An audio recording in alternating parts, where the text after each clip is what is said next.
Hello. Today's video is about reinventing the past as an unhealthy coping skill.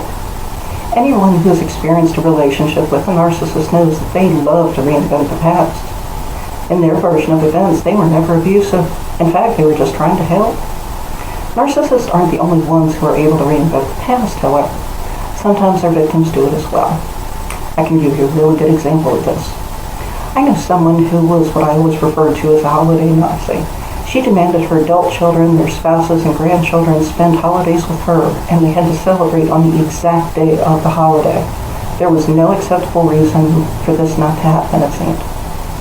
One Christmas season years ago, her adult children decided they wanted to spend the day with their respective families rather than their parents. Apparently, Mom didn't approve.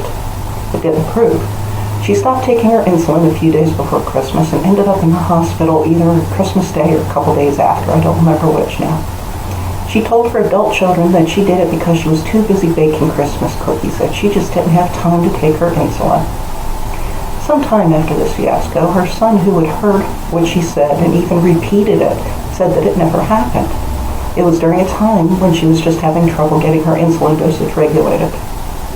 Rather than admit how manipulative his mother was and how she would risk her own health just for a little attention, he convinced himself that wasn't the case. He convinced himself that this happened because the doctors hadn't regulated her insulin needs. If you've done something similar, you're not alone. There is no need to be ashamed of yourself for doing it. There is, however, a need to change that unhealthy behavior. Reinventing the past only gives narcissists power, because their actions are being excused rather than holding them accountable for their actions. Narcissists realize they can do anything and you'll pretend they didn't do it. In fact, you may even end up blaming yourself for what they did. You won't punish them for their actions, so this makes them believe they can do anything without fear of consequences. There's no reason to limit their abusive actions in that case. It also makes a victim feel like they have to tolerate abuse when this happens. They convince themselves that what happened was okay by pretending it didn't happen as it actually did. This means victims will tolerate a lot of abuse. You can change your behavior into something much healthier. Writing is an incredibly useful tool. Now, I don't mean necessarily writing a book or blogging about your experiences like I do.